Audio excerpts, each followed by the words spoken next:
उमर अमीन के साथ साथ सरफराज अहमद को अभी तक हम लोग शाहीन्स की टीम में खिला रहे हैं। मुझे तो लीग में जाके इनकी परफॉर्मेंसेज इतनी हाई हो जाती हैं, पीएसएल के ये लोग मैन ऑफ द टूर्नामेंट बने होते हैं। जब इंटरनेशनल क्रिकेट की बात आती है तो यूएसए जैसी टीम से हारे जाते हैं। आपके ओपनिंग पेयर ने 2022 के वर्ल्ड कप में सेमीफाइनल के अलावा किसी मैच में परफॉर्म नहीं किया, इंक्लूडिंग फाइनल, राइट?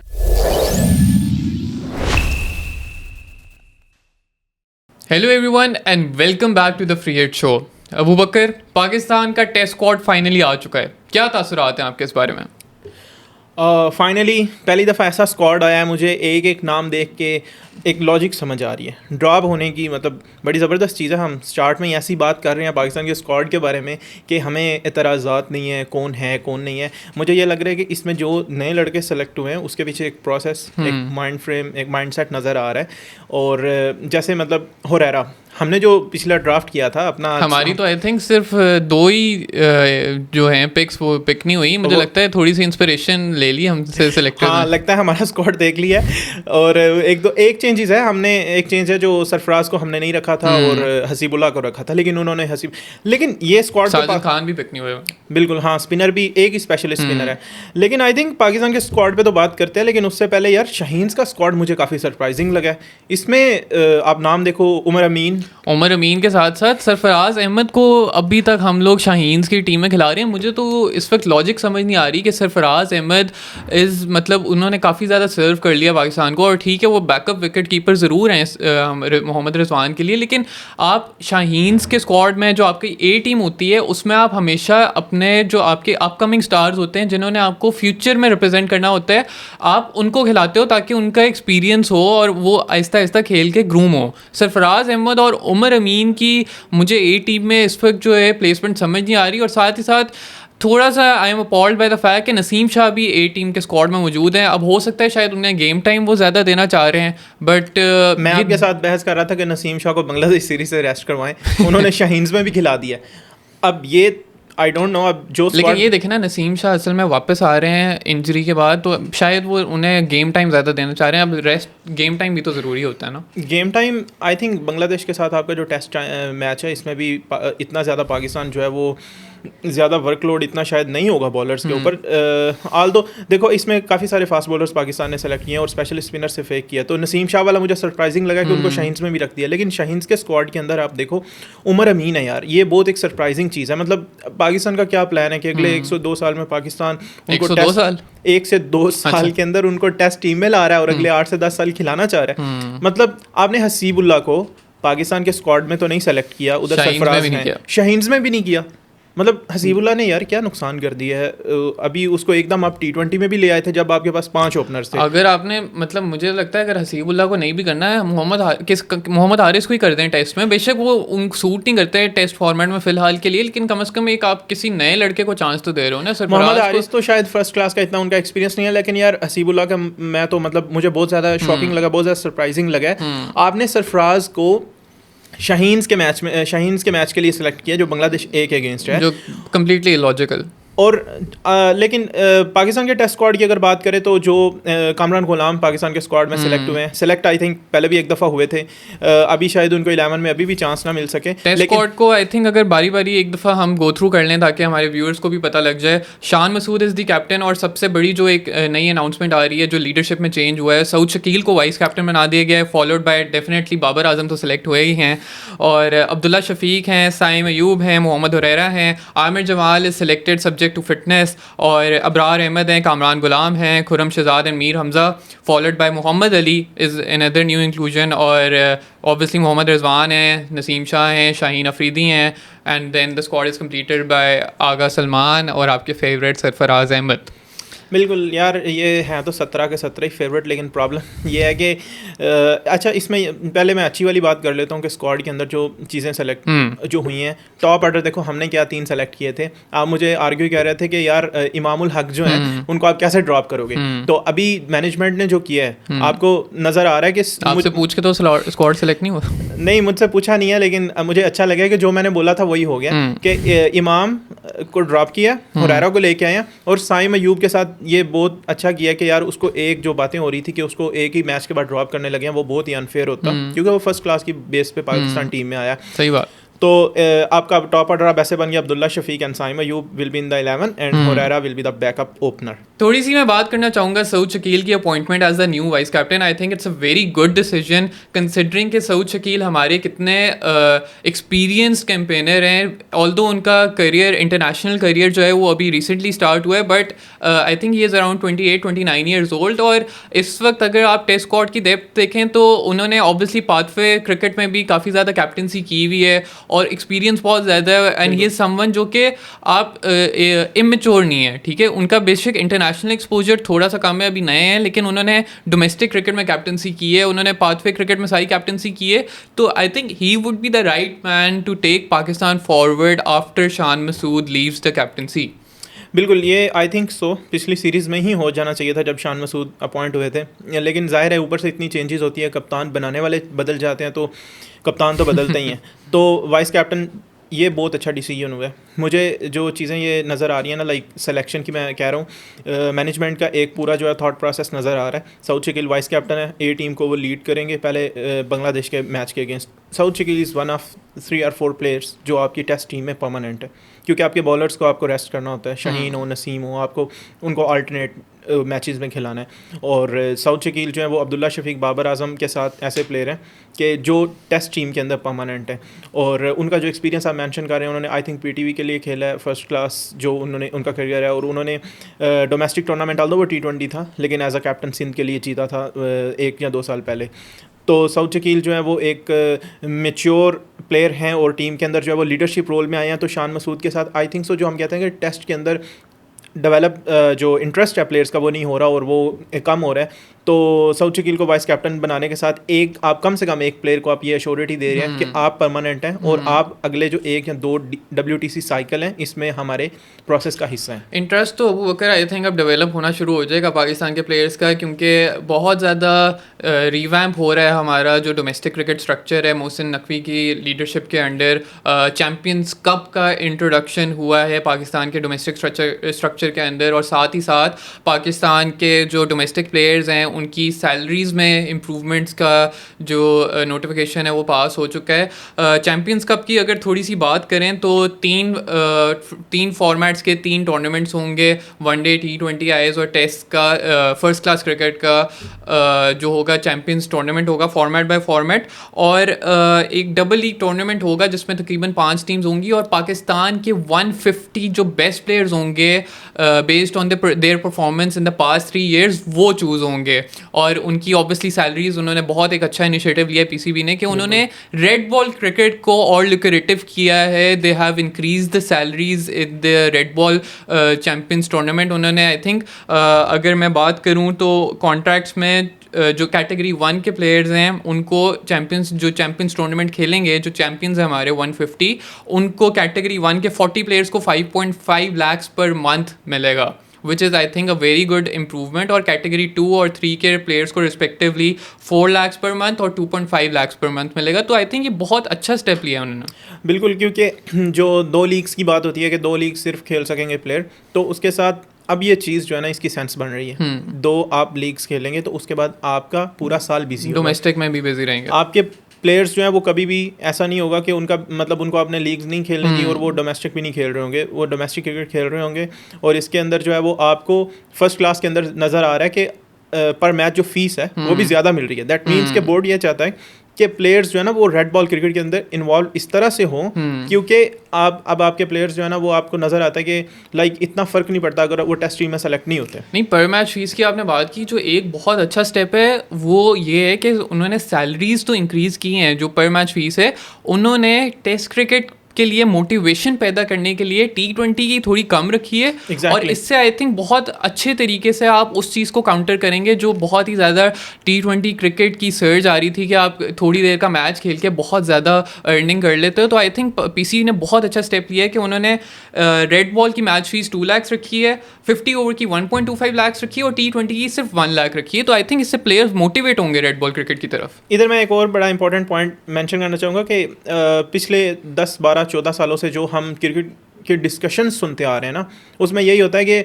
सारे लोग बात करते हैं डोमेस्टिक क्रिकेट जो है वो होनी चाहिए, प्रमोट होनी चाहिए और डोमेस्टिक के अंदर प्लेयर्स को सैलरीज अच्छी मिलनी चाहिए, ज़्यादा से ज़्यादा प्लेयर्स खेलने चाहिए। स्पेशली जो ये लास्ट जो था टेन्योर उसके अंदर जो 6 टीम वाला आया था स्ट्रक्चर, उसके अंदर मिसबाउल हक, मोहम्मद हफीज़, अजहर अली, ये वो लोग थे जिन्होंने बहुत ज़्यादा मेंशन किया था कि यार प्लेयर्स जो हैं कम हो गए हैं, लोगों के रोज़गार जो हैं वो ख़त्म हो गए हैं जो खेलते हैं। तो अब मसला ये है कि अभी जो पीसीबी ने स्पेशली मोहसिन नकवी ने, मतलब लाइक हम तनकीद तो करते हैं लेकिन अच्छी बातों को कम लोग मेंशन करते हैं, तो मैं बस ये कह रहा था कि उन्होंने जो इसका स्ट्रक्चर बनाया ना, डोमेस्टिक के ऊपर बहुत ज़्यादा काम किया, उसमें सैलरीज इंक्रीज़ किए हैं, उसके अंदर मैचेस इंक्रीज़ किए हैं, उन्होंने पहले वाला स्ट्रक्चर वैसे रहने दिया और 5 टीमों का एक नया टूर्नामेंट बनाया है टू इम्प्रूव द क्वालिटी, जिसमें आपके जो नेशनल प्लेयर्स हैं मेंस टीम के वो भी खेल रहे होंगे और शायद वेमेंस का भी इसके साथ वो कुछ इस तरह का जो है ना स्ट्रक्चर रेडी हो रहा है, और उनके तो ट्रायल भी 2-3 दिन पहले हुए हैं। हाँ, वेमेंस टीम के आई थिंक उन्होंने थोड़ी सी काफ़ी डिफरेंट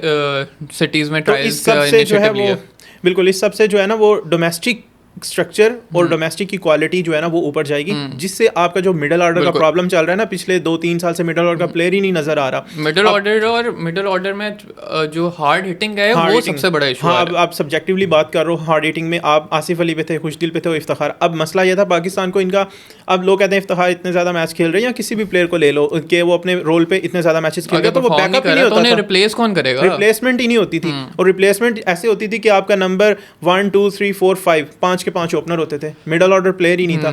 तो अब ये जो सिस्टम आ रहा है, इससे मुझे लग रहा है कि और इसका साथ ये भी है कि ये ब्रॉडकास्ट भी होगा और ये एक अच्छी क्वालिटी में, जैसा कि सुना है होपफुली ऐसा ही होगा, और जो है वो मतलब लाइक सबको एक चीज़ नज़र आ रही होगी, तो उसमें प्लेयर्स जो है ना वो परफॉर्म करके हाईलाइट हो जाएंगे।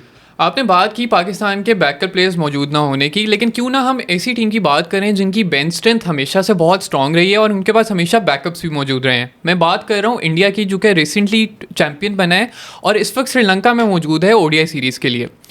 श्रीलंका के पास मौका आया है 27 साल बाद कि वो इंडिया को ओडीआई सीरीज़ में हराएं। जी हाँ, 27 साल बाद, 1997 से लेके अब तक श्रीलंका इंडिया को ओडीआई सीरीज़ में हरा ही नहीं सका। हालांकि मेरे लिए बहुत हैरानकुन स्टार्ट है, क्योंकि 2011 के वर्ल्ड कप फाइनलिस्ट थे, तो आप अगर देखें तो 2007 से लेके कोई 2014 तक जो श्रीलंका की टीम रही है वो बड़ी स्ट्रॉन्ग रही है। संगाकारा और जयवर्धने उसको लीड करते रहे, तो ये बहुत हैरानकुन स्टार्ट है मेरे लिए। आपका इस बारे में क्या पॉइंट ऑफ व्यू है? बिल्कुल, इवन ड्रॉ भी नहीं कर पाए 2007 से ऑनवर्ड, 17 साल हो गए कि जो है श्रीलंका इंडिया के साथ सीरीज़ ड्रॉ भी नहीं कर पाया। लेकिन हैरानकुन बात उधर से भी है, दूसरी तरफ से भी है कि इंडिया जो है वो पिछले 2007 से लेकर 17 साल बनते और 1997 से लेके पिछले 27 साल के अंदर पहली दफ़ा इंडिया जो है वो सीरीज़ जीत नहीं पाया श्रीलंका से। तो अब श्रीलंका ने तो ज़ाहिर अच्छी परफॉर्मेंस दिया है यार, उनकी अपनी कंडीशंस में उनके बॉलर्स जो ये स्पेशली न्यू बॉलर्स आ रहे हैं उनके से एग्जैक्टली उसने जैसे 6 आउट किए हैं और 6 के 6 जो है वो बैटर्स आउट। इसमें एक और पॉइंट मैं ऐड करना चाहूँगा कि श्रीलंका के कोई लगभग 5 से 6 बॉलर्स जो हैं वो इंजर्ड हैं, तो ये श्रीलंका की एक तरह से आप कह सकते हैं शायद बी टीम, ए टीम कह लें, जो कि खेल रही है और वो इंडिया को हरा रही है। एग्जैक्टली और लास्ट ईयर जब एशिया कप चल रहा था तो तब इनके कुछ मेन प्लेयर्स इंजर्ड हुए थे और वो वेल लगे तभी आए थे ना जब अंडर 19 के प्लेयर थे, और उसके बाद उन्होंने आगे जिस तरह से परफॉर्मेंस दी थी, तो या इनके जो श्रीलंका के न्यू बॉलर्स हैं स्पिनर स्पेशली अपनी कंडीशंस में वो बिल्कुल भी नहीं खेलने देते। देखो विराट कोहली, गिल, रोहित शर्मा सब मतलब लाइक उसने 6 आउट किया और 6 के 6 जो है टॉप क्लास बैटर्स आउट किया। श्रीलंका तो बहुत अच्छी बॉलिंग कर रहा है, लेकिन इस हार का या इस अगर ये ड्रॉ भी होती है सीरीज तो गौतम गंभीर की बड़ी चर्चा थी कि वो आके पता नहीं इंडिया को उन ऑस्ट्रेलिया जैसा अनबीटेबल बना देंगे, तो ये किस तरह से उनको इम्पैक्ट करेगा और इम्प्रेशन उनका, मतलब ये थोड़ा सा उनका आप कह लें ज़रा रोलर कोस्टर राइड हो गई है। शुरू में ही उनका एक ज़रा जिसे कहते हैं ना फंबल हो गया कोचिंग में। वैसे तो ऑस्ट्रेलिया जैसा मैं कह सकता था क्योंकि ऑस्ट्रेलिया भी सीरीज़ हारने पे आए तो बांग्लादेश से बांग्लादेश में हार गया था, श्रीलंका से श्रीलंका में हार गया था, तो मतलब पिछले नहीं उनका एक अनबीटेबल रन रहा था ना। लेकिन ये है कि वो टूर्नामेंट्स में अच्छे होते हैं और गंभीर always talks about tournaments and ICC trophies right.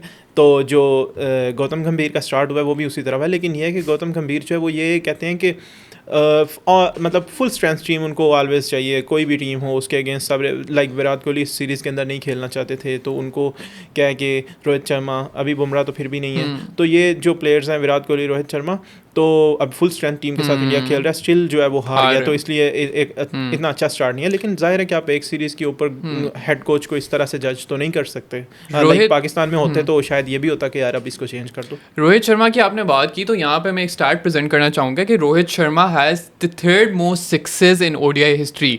उनके 336 हैं इस वक्त ओडीआई में, and he is 2 sixes away from breaking Chris Gayle's record, और सिर्फ 20 सिक्सेस और लगाएंगे तो वो शाहिद अफरीदी का जो रिकॉर्ड है ओडीआई हिस्ट्री में मोस्ट सिक्सेस का 351 सिक्सेस का, वो भी वो अनकरीब तोड़ देंगे। तो रोहित का आप किस तरह से देख रहे हैं कि मतलब इतना फ्लॉलेस खेलते हैं मेरे ख्याल से, मतलब एफर्टलेस जिसे कहते हैं ना, एफर्टलेस सिक्सेस लगाते हैं भाई, hitman for a reason, hitman कहते हैं तो इसी वजह से कहते हैं ना। अब रोहित शर्मा ज़ाहिर है वो बिल्कुल आपकी बात ठीक है, एफर्टलेस सिक्सेस वो मारते हैं, और फिर जब वो ऐसे करके मारते हैं और फिर देखते हैं तो ऐसे लगता है कि it is how it is. Shoaib Akhtar का मैं एक क्लिप देख रहा था तो उसमें वो कहते हैं कि मतलब उनसे किसी ने पूछा तो उन्होंने कहा कि रोहित शर्मा के ना नाम के साथ ग्रेट लगा दो, क्योंकि रोहित शर्मा से बड़ा बैट्समैन इंडिया में नहीं है। ये बड़ी एक जैसे कहते हैं ना बड़ी स्टेटमेंट इस कॉन्टेक्स्ट में है कि विराट कोहली भी इंडिया के ही हैं, तो उन्होंने बड़ी इजीली कह दिया कि Rohit Sharma is the greatest. देखिए, इसमें ना एक चीज़ मैं आपको बताऊं कि रोहित शर्मा जो है ना, उन्होंने इंडियन क्रिकेट जो अभी लास्ट 2 इयर्स के अंदर उन्होंने उनकी इंडियन क्रिकेट को चेंज किया, वो उसके अंदर उनका जो रोल है ना, मैं समझता हूँ एशिया के अंदर जो मैंने जब से देख रहा हूँ ना पिछले कोई 15-20 साल के अंदर, तो मुझे भी लगता है उन्होंने जो किया वो किसी कप्तान ने और नहीं किया, चेंज किया है उन्होंने ना क्रिकेट को। 3 डबल सेंचुरीज की, और जब वो कैप्टन आए तो जो उन्होंने 2003 में 2023 के ओडीआई वर्ल्ड कप में किया है ना, सेल्फलेसनेस दिखाई है उन्होंने। जिस तरह से उन्होंने स्टार्ट्स लिए हैं, तेज स्टार्ट किया है और सिर्फ 40-50 रन करते थे और अपने लिए मतलब सेंचुरीज के लिए नहीं खेलते थे, और इसी वजह से इंडिया इतनी सक्सेसफुल रही थी। अभी आप सिक्सेस की बात कर रहे हैं, उन्होंने जो चेंज किया वो ये थी कि पावर प्ले के अंदर उन्होंने मारना शुरू किया ओडीआईज में। लाइक हम T20 की पावर प्ले की बात करते हैं कि ये स्ट्राइक रेट ना कम है या ज़्यादा, लेकिन उन्होंने ओडीआई की पावर प्ले को यूज़ करना पाकिस्तान के अलावा सब ने पिछले वनडे वर्ल्ड कप के अंदर जो है ना वो यूज़ किया है, और पावर प्ले को। और लाइक आप देखें मिच मार्श और वो हेड ओपन करते हैं, इतना तो ना करें। फ़खर जमान ने न्यूजीलैंड वाले लाइक फ़खर जमान आपने इंडिया के मैच और श्रीलंका के मैच के अंदर बिठा भी तो दिया था ना फिर, ठीक है। तो ये मतलब हमें थोड़ा सा साइड पे रखें ओडीआई में जब हम बात करें, स्पेशली क्योंकि हमने जैसा फिनिश किया तो अभी रोहित शर्मा की बात हो रही है। तो रोहित शर्मा ने जो चेंज किया गेम, अपनी गेम चेंज करके टीम को फर्स्ट पे रख के फिर टीम को सक्सेस दिलाई है, राइट। अभी जो आपने उनके सिक्सेस की बात की है, तो वही अभी आपने वनडे वर्ल्ड कप में देखा, तो चाहे उनके होम ग्राउंड हो जो भी हो, जैसे वो लेफ्ट आर्म पेसर के अगेंस्ट आउट होते थे, तो अब वो लेफ्ट आर्म पेसर को अटैक करते आते हैं, हाँ उनको फर्क एग्जैक्टली, और वो आउट हो भी तो उनको फर्क नहीं पड़ता। रोहित शर्मा का ये लास्ट जो उनके करियर का जो आखिरी कुछ साल चल रहे हैं, सेकंड हाफ कह लो, तो इसके अंदर एक बिल्कुल डिफरेंट आपने जो वो बात किया ना कि वो प्रॉब्ली उन्होंने बात की थी शोएब अख्तर ने कि वो इंडिया के सबसे बड़े पोटेंशियली, मैं समझता हूँ उनके अंदर जो पोटेंशियल है ना वो आप कह सकते हैं। अब विराट कोहली ने अपने स्टैंडर्ड्स ही बहुत हाई सेट किए हुए हैं, उनकी आप फिटनेस की बात कर लो, वो एक एग्जाम्पल एथलीट हैं, लेकिन रोहित शर्मा का जो टैलेंट है वो क्रिकेट खेलने का और एज अ बैटर दोनों डिफरेंटली ग्रेट है मेरे हिसाब से। आई थिंक डेफिनेटली आप उसकी वजह से विराट कोहली की वो कुछ कम नहीं कह सकते, लेकिन वो जाहिर है हम अपना अपना उनका है, हम साउथ एशियंस जो है ना हमारे माइंड में फौरी तौर पे कंपैरिजंस आते हैं और हम कंपैरिजन करते हैं, लेकिन रोहित शर्मा की जो ग्रेटनेस है specially white ball cricket, Virat Kohli की आपने बात की तो क्यों ना हम उस प्लेयर की बात करें जिससे विराट कोहली ने 2 छक्के लगाए थे। मैं बात कर रहा हूँ हारिस रऊफ की। इस वक्त वो 100 में मौजूद हैं और काफ़ी अच्छी बॉलिंग कर रहे हैं। 7 विकेट्स ले लिए उन्होंने 3 मैचेस में, इकोनॉमी ऑफ 6 है। एक ऐसा लग रहा है कि उनका वो जो एक डाउनफॉल था उससे थोड़ा सा उन्होंने कम बैक करना शुरू किया है। तो क्या महसूस कर रहे हैं कि ये जो प्लेयर, काफ़ी लोग उन्हें क्रिटिक्स उन्हें टेपिया कह रहे हैं कि शायद कम बैक ना कर सके, तो क्या तासुरात हैं आपके? यार इस पे मुझे सबसे ज़्यादा जो हारिस रऊफ है तो मैं बात करूँगा, लेकिन सबसे ज़्यादा ना प्रॉब्लम है फैंस। एक बंदे की एक चीज़ को लेके इतना उसको रगड़ देते हैं, इतना उसको मतलब जो है वो एक ही चीज़ के ऊपर। अब हारिस रऊफ ने डिफेंड किया वहाँ पे कोई रन्स आखिरी 5-10 बॉलों में 15-20 रन 9 डिफेंड किए उन्होंने 5 बॉलों पे ट्रेंट रॉकेट्स के अगेंस्ट। एग्जैक्टली और उसके ऊपर सारे लोग बात कर रहे हैं कि अमेरिका के खिलाफ तो ना हो सके ये डिफेंड 3 बॉलों पे 12 रन। आपको लगता है गलत बात कर रहे हैं? सही बात कर रहे हैं भाई। आप शादाब पे भी यही क्रिटिसिज्म आया था कि लीग में जाके इनकी परफॉर्मेंसेज इतनी हाई हो जाती हैं, PSL के ये लोग मैन ऑफ द टूर्नामेंट बने होते हैं, जब इंटरनेशनल क्रिकेट की बात आती है तो USA जैसी टीम से हार जाते हैं। ठीक है, सही बात है, मैं आपका आर्गुमेंट बिल्कुल मानता हूँ, लेकिन आप उस परफॉर्मेंस को लेके वो कह रहे हैं, उसको नेम कॉलिंग कर रहे हैं, टेपिया कह रहे हैं, इसको टीम से निकाल दो, इसको T20 टीम में जगह ही नहीं बनती। मुझे बताएं हारिस रऊफ की T20 टीम में कैसे नहीं जगह बनती? He can make into the any team, आप T20 की कोई 11 बनाओ दुनिया में इस टाइम पे, क्यों उसकी जगह बनती है? हाँ ये है कि बनाए पाकिस्तान के फैंस नहीं, बाहर के कोई एक्सपर्ट या कोई आप बना लें। हाँ मैं तो नहीं बनाता, लेकिन जो क्रिकेट खेलने वाले उनसे पूछ लें। Since Haris Rauf debut he is the leading wicket taker, he is the only fast bowler, even he is the only bowler in the world जिसने 100 से ज़्यादा विकेट्स लिए हैं, राइट? और उसने डेथ ओवर्स में सबसे ज़्यादा, सिंस हारिस रऊफ डेब्यू सबसे ज़्यादा विकेट हारिस रऊफ की हैं, सिंस हारिस रऊफ डेब्यू सबसे ज़्यादा डेथ ओवर्स की विकेट्स उसकी हैं। उसका आप स्ट्राइक रेट जाके चेक कर लें। ये भी बात आती है कि अगर आप उनका स्टार्क और बुमराह जैसे बॉलर्स के साथ कंपैरिजन कर रहे हैं, वो ये छोटी मोटी सीरीज तो खेलते ही नहीं है। बिल्कुल। अब अगली बात यह है कि हारिस रऊफ मैच ज़्यादा खेलता है, आप उसका स्ट्राइक रेट चेक कर लें, बॉलिंग स्ट्राइक रेट मीन्स के वो कितनी बॉलों के बाद वो विकेट लेते हैं, तो उसके अंदर आप पाकिस्तानी बॉलर्स के साथ कंपैरिजन कर लें उनको। पिछले 3 वर्ल्ड कप्स के अंदर हारिस रऊफ ने जो परफॉर्मेंसेस दी हैं, जो 2021 का उनका पहला मैच था ना इंडिया के अगेंस्ट, उस वक्त से हारिस रऊफ अपनी सही जो उनकी अपनी फॉर्म थी उसमें आए हैं। उससे पहले पाकिस्तान बिल्कुल उन पे इन्वेस्ट कर रहा था, उन पे टाइम स्पेंड कर रहा था, उनको खिला रहा था, उस वक्त उनको बहुत रन भी पड़ते थे, लेकिन उसके आगे हारिस रऊफ ने जैसी परफॉर्मेंस, आपने बड़ा अच्छा किया है, मेंशन किया है विराट कोहली वाले 2 सिक्सेस। अब हर वक्त हर टाइम दोनों साइड के फैंस लगे हुए हैं कि हारिस रऊफ को 2 सिक्स पड़े, ठीक है। अच्छा, सिक्सेस तो इससे पहले भी बहुत से, बेन स्टोक्स को 4 सिक्सेस पड़े, सईद अजमल को 3 सिक्सेस पड़े, अश्विन को 2 सिक्सेस पड़े, क्या उनकी वो बॉलर नहीं रहे? विराट कोहली दुनिया का कितना बड़ा ग्रेट बैटर है, उससे ज़्यादा हम जैसे फैंस को तो नहीं ना पता कि गेम की समझ नहीं है, ठीक है। तो विराट कोहली ने अपने इंटरव्यू में ये मेंशन किया है कि उस गेम का भी बेस्ट बॉलर हारिस रऊफ था, वो जिधर मेलबर्न में मैच हो रहा था। मेंशन किया था कि उन्होंने जो नॉन स्ट्राइकर्स थे उनको कहा था कि Haris Rauf is the strike bowler, to let me face him, I will try to hit him Exactly. Off, ताकि वो उसको काउंटर कर सकें और मैच जिता सकें इंडिया को। विराट ने जो इनिंग्स खेली है that is once in a life, ठीक है। वो विराट भी हो सकता है लाइफ, हर दफ़ा पाकिस्तान के खिलाफ खेल जाता है वो, ठीक है। अब इसमें हारिस रऊफ को आप क्यों इतना ब्लेम कर रहे हैं? आपने फुली फिट नहीं थे, शाहीन वो खेले, आल्दो उन्होंने भी परफॉर्मेंस तो दी, लेकिन हारिस रऊफ उस गेम का भी बेस्ट बॉलर था। तो अभी जैसे मैंने कहा है कि he is the only bowler जिसने 100 विकेट्स लिए हैं सिंस हिज डेब्यू, उसने 55 विकेट्स लिए हैं डेथ ओवर्स में। सबसे मुश्किल ओवर्स वो करता है मिडल ओवर्स में। बाबर आजम की कप्तानी में हारिस रऊफ ने जो खेला निकाल के देखे, हमेशा बाबर आजम उनको लाते हैं जब पावर प्ले खत्म होता है। ये नहीं कि वो गलत करते हैं, ज़ाहिर आप अपने बेस्ट बॉलर को यूज़ करते हो, that means he is the best bowler in your, वो आपका वो स्टॉक बॉलर, वो जो आप जब उसको मतलब लाइक अटैक है हमारा। एग्जैक्टली। हाँ, वनडे पे बात करो, I will put Wasim junior's name ahead of Haris Rauf. आप स्टैट्स भी उठा के देख लो, वसीम जूनियर्स टेस्ट में बात करेंगे, टेस्ट में तो खेले ही नहीं है ना, वो तो फर्स्ट क्लास भी इतना ज़्यादा नहीं खेले थे ना। बिल्कुल। तो टेस्ट में देखें, टेस्ट आप वो खेले नहीं है तो उस पर उनको जज नहीं कर सकते। लेकिन मैं बात जहाँ से स्टार्ट की थी वो ये पॉइंट था कि कह देते हैं उसको खिलाए ही ना। अच्छा, अगर ये बात है कि उसने अमेरिका के खिलाफ 3 बॉलों पे 12 रन डिफेंड नहीं किए, तो आपकी ओपनिंग तो पिछले 2 वर्ल्ड कप में नहीं चली, 21 वाला वर्ल्ड कप छोड़ के देख लो आप। अब मैं कह रहा हूँ कि ये चीज़ ठीक नहीं है कि आप इंडिविजुअल को आपने चेंज किया तो था, आपने बाबर आजम और रिजवान को आपने तोड़ा, तो उसकी जगह आपने एक दफ़ा साइम अयूब के साथ पार्टनरशिप की। हमारे पास वो पिछले एपिसोड में हम बात कर चुके हैं कि किस तरह रिजवान और बाबर के अलावा जो पार्टनरशिप थी वो चल ही नहीं रही थी, तो रिजवान और बाबर जब उन्हें मजबूरन उनके पास वापस जाना पड़ा। तो आपके पास हारिस रऊफ को रिप्लेस करने के लिए कौन से शेन बॉन्ड और वो वाटसन और क्या उसका सॉरी जो फास्ट बॉलर्स हैं आपके स्टेन और मैग्राथ पड़े हुए आपके पास। हम उन्हें ये तो नहीं कह रहे कि आप फॉरेन तौर पे रिप्लेस कर दो, जाहिर है आपके एक अच्छे प्लेयर रहे हैं, ऑब्वियसली हारिस रऊफ रिप्लेस करना ही क्यों है, उससे टाइम दो। अगर वो आउट ऑफ फॉर्म है तो आप इतना बर्दाश्त करो यार, आपके पास 5 बॉलर खेलते हैं, राइट। अब देखो आपकी, मैं कह रहा हूँ कि ये चीज़ ठीक नहीं है कि आप 2 बड़े मैच हो गए जिसमें हारिस रऊफ के एक्सपेंस पे जो है पाकिस्तान हार गया। मैं अच्छा 2 मैच बड़े हो गए, मैं यूएसए वाला देख लें और एक इंडिया वाला, ठीक है। अब मैं ये कह रहा हूँ, अब इंडिविजुअल परफॉर्मेंसेस को लोगे ना, आपके ओपनिंग पेयर ने 2022 के वर्ल्ड कप में सेमीफाइनल के अलावा किसी मैच में परफॉर्म नहीं किया, इंक्लूडिंग फाइनल, राइट। उसके बाद जो अभी वाला था, आप कह रहे हैं कि वो ओपनिंग, जब वर्ल्ड कप स्टार्ट हुआ आपका ओपनिंग पेयर वापस वही पेयर था जो लास्ट वर्ल्ड कप में था। इवन तो वो उस वर्ल्ड ट्राई किया ना, नहीं चले बाकी। इवन वो लास्ट वर्ल्ड कप में भी फेल हुए, वो एशिया कप में भी फेल हुए। मैं ये कह रहा हूँ कि आप इंडिविजुअल परफॉर्मेंसेस को उस तरह से ना पकड़े, ये टीम फेलियर था, ये टीम अब मैं अगेन बोलूंगा, अब शाहीन अफरीदी से कैच ड्रॉप हुआ, शाहीन अफरीदी ने बड़े अच्छे कैचेस पकड़े भी हैं, फास्ट बॉलर।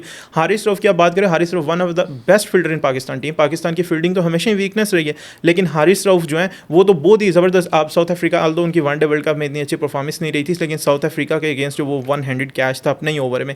तो बात करने का मकसद ये है कि अब इंडिविजुअल परफॉर्मेंस को पकड़ेंगे तो आप कहेंगे यार शाहीन से कैच ड्रॉप हो गया, so it's overall collective team failure, ठीक है। तो किसी एक बॉलर को आप इस तरह से वो ना आउट नहीं कर सकते, ठीक है, और ना ही नेम कॉलिंग करनी चाहिए। He is one of the best bowler. और T20 की कोई भी टीम बना लो, मेरे लिए हारिस रऊफ उसमें जगह बनाएगा। सही बात है जी। अगर हारिस रऊफ आप ये सुन रहे हैं तो अगर आपने कभी कोई केस अगर आपके ऊपर आया तो अगर आपने किसी वकील को हायर करना हो तो अबू बकर आपको ज़रूर डिफेंड करेंगे। उन्होंने बहुत अच्छे तरीके से आपको डिफेंड किया और मैं भी ये मानता हूँ कि कलेक्टिव टीम एफर्ट थी, हमें किसी एक प्लेयर को ब्लेम नहीं करना चाहिए। Thank you everyone for tuning in today and let us know about your feedback of this episode in the comments below. Thank you and अल्लाह हाफिज़।